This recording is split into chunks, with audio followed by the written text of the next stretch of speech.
আচ্ছা, এই চ্যাপ্টার হচ্ছে যে ক্যাপিটাল ইনভেস্টমেন্ট ডিসিশন।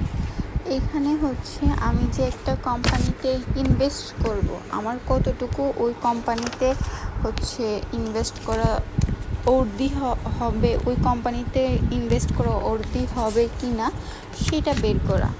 এখন আমি যখন একটা নিউলি কোম্পানিতে একটা নিউলি প্রোডাক্ট লঞ্চ করব অথবা একটা কোম্পানি করতেছি, সেটার তো আগে আমাকে দেখতে হবে যে আমরা যখন ক্যাপিটাল বাজেটিং করি দেখতে হয় যে এনপিভির মাধ্যমে আমরা বের করতে পারি যে আসলে কি আমার এই প্রজেক্টটা অর্দি কিনা। আমরা বের করতে পারি হচ্ছে আইআরআর এর মাধ্যমে, যদি আমাদের ইন্টারনাল রেট মানে রিকোয়ার্ড রেট অফ রিটার্ন থেকে আমার ইন্টারনাল রেট অফ রিটার্ন বেশি আসে, তারপর আমরা বের করতে পারি হচ্ছে পেব্যাক থেকে, পিআই থেকে। এগুলো হচ্ছে আমাদের মেথড, তাই না?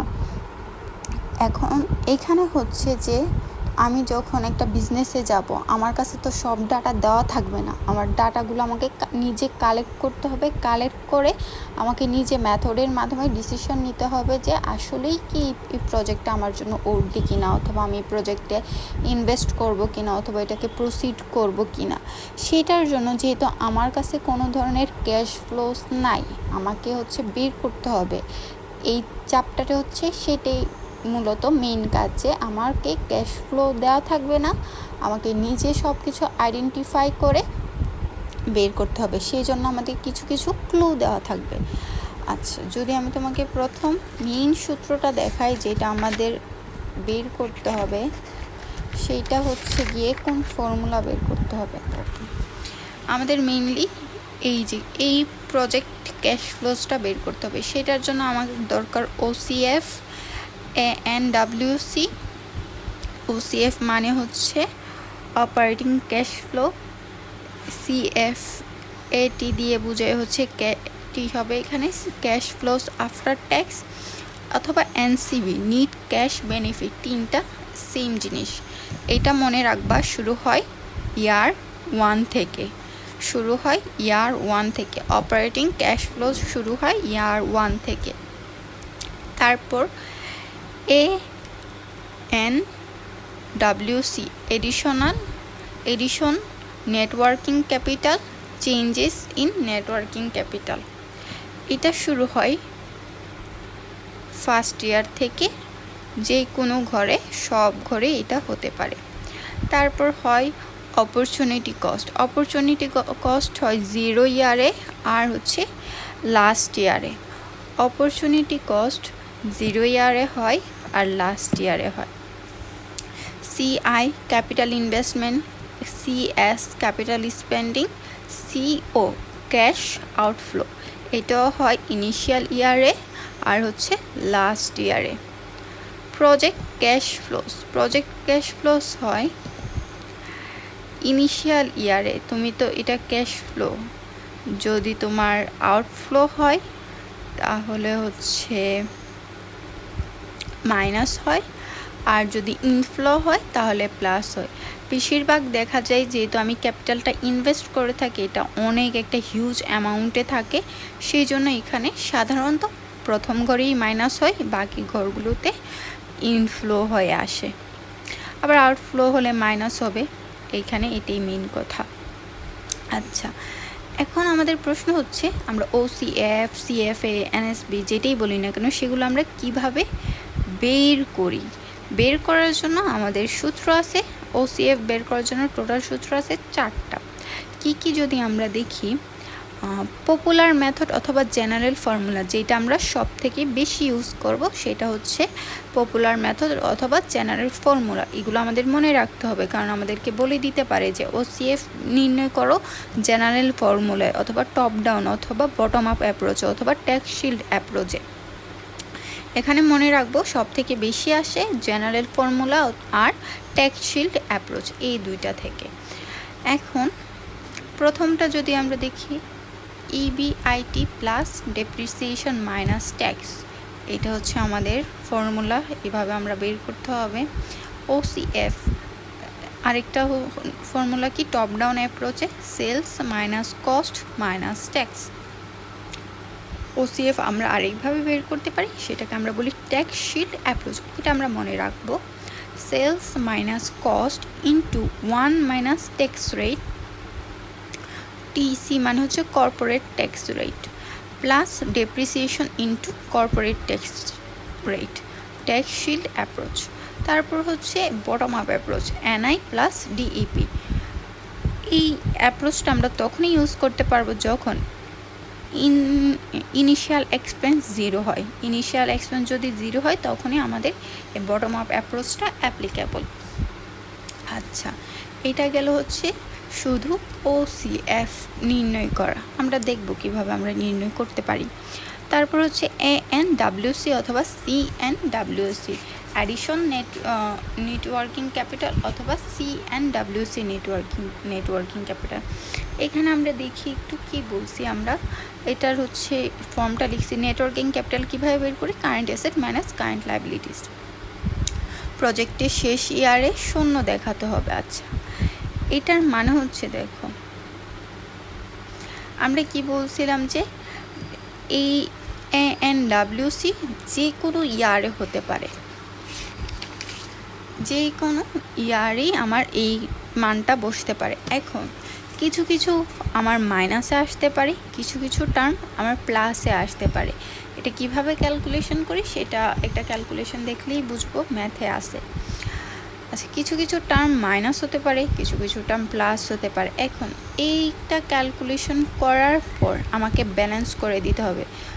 ধরো এখানে আছে 10 10 10 মাইনাসের 30, আর এখানে আছে ধরো প্লাসের 20 10 10, তাহলে মাইনাসের 30 প্লাসের 40, এটার ব্যবধান কত হচ্ছে, মাইনাসের 10-এ ঘাটতি পড়তেছে। তো আমি লাস্ট ইয়ারে গিয়ে মাইনাসের 10টা এমনভাবে যোগ করে দিব যেন প্লাসে মাইনাসে হয়ে একেবারে শূন্য হয়ে যায়, এখানে ব্যালেন্স জিরো হয়ে যাবে। এভাবে হচ্ছে এই ফর্মুলাটা আমার করতে হবে। আর অপরচুনিটি কস্ট বসে ফার্স্ট ইয়ারে আর বসে হচ্ছে লাস্ট ইয়ারে। তারপর ক্যাপিটাল ইনভেস্টমেন্ট সিএস, এটা আমরা দেখব। এটা হচ্ছে প্রজেক্ট এর সেলভেজ ভ্যালু থাকতে পারে। আচ্ছা, এটার জন্য একটা ফর্মুলাই দেওয়া আছে, এই যে cost of new asset plus installation cost যদি থাকে যোগ হবে ট্রান্সপোর্টেশন কস্ট যদি থাকে, removal cost of old asset যদি থাকে মাইনাস করব, sale proceed of old asset যদি থাকে মাইনাস করব, ট্যাক্স অন ওল্ড অ্যাসেট এটা যদি থাকে তাহলে মাইনাস করব। আচ্ছা, tax on sell of old asset এটা হচ্ছে প্লাসও হতে পারে মাইনাসও হতে পারে। আমরা এটা ক্যালকুলেশন করব, একটা সূত্র আছে এটা ক্যালকুলেশন করার। এটা ক্যালকুলেশন করার পর যদি আমার প্লাস আসে তাহলে প্লাস করব, যদি আমার মাইনাসের মান আসে তাহলে আমি মাইনাস করব। এইটা হচ্ছে সবথেকে ইজিয়েস্ট ওয়ে। আর যদি বেসিকটা জানতে চাই তাহলে হচ্ছে প্লাস তখন আসবে যখন আমার আউটফ্লো হচ্ছে, তখন আমাকে ট্যাক্স দিতে হচ্ছে, তখন হচ্ছে আমাকে প্লাস করতে হয়। আর ট্যাক্স যখন কম দিতে হচ্ছে তার মানে কি টাকাটা আমার ইনফ্লো হচ্ছে, তখন আমাকে মাইনাস করতে হয়। সহজ হিসাবে একটু যদি বলি, আউটফ্লো মানে কি, টাকাটা চলে যাচ্ছে, তার মানে কি এই ট্যাক্সটা হচ্ছে আমাকে দিতে হচ্ছে। আর ইনফ্লো মানে হচ্ছে টাকাটা আমার কাছে আসতেছে, ট্যাক্সের যে টাকাটা সেটা সামহাও আমি 10,000 আসতো, আমি 5,000 দিচ্ছি, সামহাও আমি কম দিচ্ছি, সেই ক্ষেত্রে হচ্ছে আমাকে মাইনাস করতে হচ্ছে। এটাই বলছো ম্যাম। আর তারপর হচ্ছে amount of investment tax credit যদি থাকে তাহলে মাইনাস করব, করার পর পাচ্ছি CICO/CS। এটা ম্যাথে দেখলাম এত ঝামেলা নাই, শুধু যেটা ক্যাশ আউটফ্লো সেটাই বসায় দেয়। আচ্ছা, তারপর থাকতেও পারে ঝামেলা। এইখানে হচ্ছে আরেকটা জিনিস বসে, এটাও সেম, ফার্স্ট ইয়ারে তো বসে, আবার লাস্ট ইয়ারে যে এটার একটা স্যালভেজ ভ্যালু থাকতে পারে না, আমি যে টাকাটা আউটফ্লো করতেছি এটা দিয়ে তো আমি অবশ্যই কিছু না কিছু একটা মেশিনারিজ ক্রয় করতেছি, সেটার আমার একটা আউটফ্লো থাকতে পারে, মানে স্যালভেজ ভ্যালু থাকতে পারে। সেই স্যালভেজ ভ্যালুর উপর আমার একটা পার্সেন্টেজ আমাকে রাখতে হয়। এটা হচ্ছে salvage value into 1 minus corporate tax rate. এইটা করার পর আমার যে ভ্যালুটা আসবে সেটা হচ্ছে আমি প্রথম করে বসাবো আউটফ্লোটা, আর এটা বসাবো হচ্ছে লাস্ট করে। আর এখন একটা জিনিস দেখব, এই যে এখানে বললাম না যে কখন প্লাস করব কখন মাইনাস করব, সেটা আমরা একটু ভালোভাবে দেখি। Calculation of tax on sell of old asset. আচ্ছা, এটা ক্যালকুলেশন করতেছি। এটার সূত্র হচ্ছে total gain minus ordinary income into corporate tax rate, capital gain into capital gain tax rate. তার মানে এখানে দুইটা ট্যাক্স রেট আমার দরকার। একটা হচ্ছে বড় হয়ে গেছে, একটা হচ্ছে আমার কর্পোরেট ট্যাক্স রেট, একটা হচ্ছে ক্যাপিটাল গেইন ট্যাক্স রেট। আর কি দরকার? ক্যাপিটাল গেইন দরকার, অর্ডিনারি ইনকাম দরকার। এখন এগুলো তো আমাকে দেওয়া থাকবে না, এগুলো আমাকে বের করতে হবে। অর্ডিনারি ইনকাম বের করার সূত্র হচ্ছে total gain minus capital gain. Capital gain বের করার সূত্র হচ্ছে এসপি মাইনাস ওসি, মানে হচ্ছে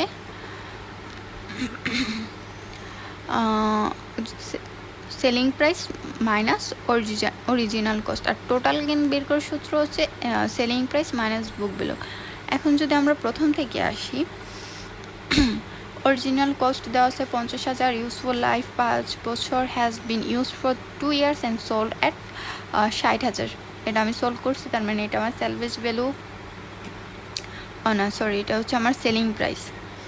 use straight line depreciation method, depreciation যাবে হচ্ছে স্ট্রেট লাইন বুক ওভার বুক ভ্যালু আফটার 2 ইয়ার 30,000।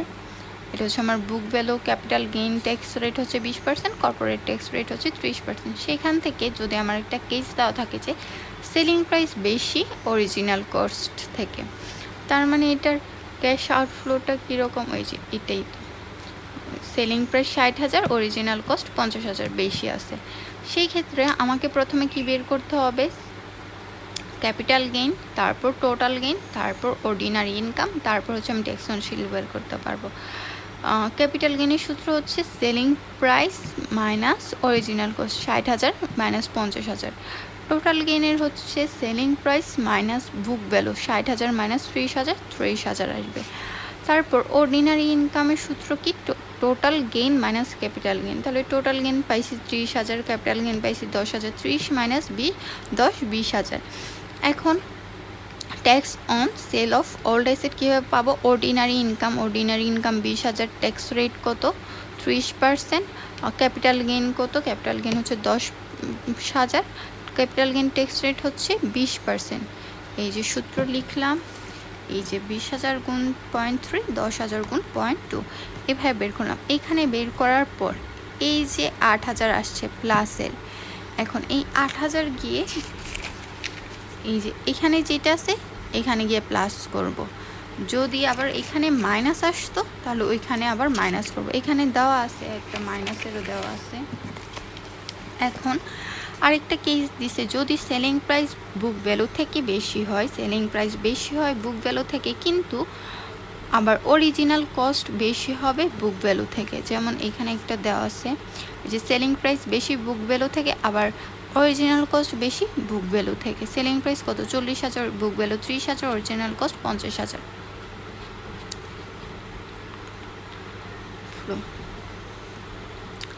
আচ্ছা, এখানে দেখো, এখানে টোটাল গেইন কত হচ্ছে? Selling price minus book value 40,000 minus 30,000। আর ক্যাপিটাল গেইন কত ছিল? Selling price minus original cost, তার মানে হচ্ছে লসটাকে আমরা দেখাচ্ছি 0। Selling price minus original cost 40,000 minus 50,000, এটাই না সূত্র? Selling price minus original cost, selling price minus original cost. দেখো আমরা কি লিখতেছি? Capital gain. যদি আমার সেলিং প্রাইস 40,000 হয়, অরিজিনাল কস্ট 50,000, তাহলে কি আমার গেইন হচ্ছে? না, আমার লস হচ্ছে। এটা এখানে লিখছে no capital gain, no tax benefit, one kind of inflow. এই জন্য এখানে লস হচ্ছে বিধে আমি এখানে শূন্য দেখাচ্ছি। আর অর্ডিনারি ইনকাম কিছু ছিল total gain minus capital gain, total gain minus capital gain 10,000।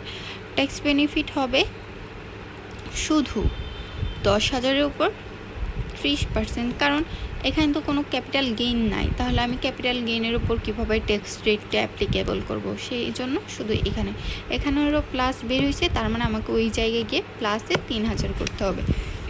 এখানে এটা দেওয়া আছে যদি selling price equals to book value হয়, তাহলে সব কিছুই শূন্য, তখন কিছু আর নেই। যেমন ক্যাপিটাল গেইন কীভাবে বের করি, selling price minus original cost দেওয়াই নাই, কীভাবে বের করবো, শূন্য। তারপর হচ্ছে টোটাল গেইন কীভাবে বের করি, selling price minus book value শূন্য, অর্ডিনারি ইনকাম শূন্য, ট্যাক্স রেট শূন্য। তারপর হচ্ছে সেলিং প্রাইস বুক ভ্যালু বেশি হবে সেলিং প্রাইস থেকে, তাহলে লস হবে।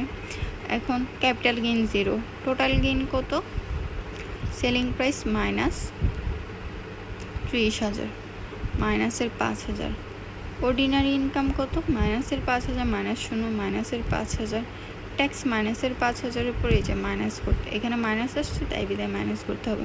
এখন যদি তুমি আমাকে বলো যে তাহলে তো হচ্ছে এখানে তাহলে আমি মাইনাসের মান ইউজ করি নাই কেন, এখানে মাইনাসের মান ইউজ করছি কেন, সেটার মনে হয় না ম্যাম কোনো ব্যাখ্যা দিছে, আর দিলেও হচ্ছে আমার এখানে লেখা নাই, তো সেইটা আমি একটু জানি না আর কি, একটু জানতে হবে।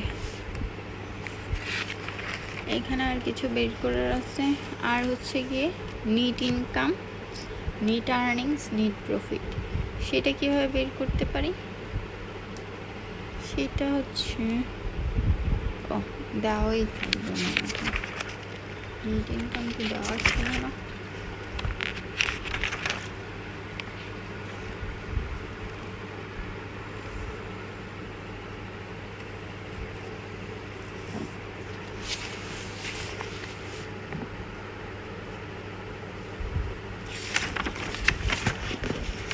নিট ইনকাম হচ্ছে আমরা হচ্ছে যেইভাবে আমাদের ফাইন্যান্সিয়াল স্টেটমেন্টের মধ্যে বের করি, revenue minus cost minus depreciation, earning before tax, তারপর ট্যাক্স, তারপর নিট ইনকাম, এইভাবে হচ্ছে আমরা নিট ইনকামটাকে বের করি। আচ্ছা, এইগুলো হচ্ছে ফর্মুলা গেল শুধু, তারপর একটা ম্যাথে ভালোভাবে বুঝবো।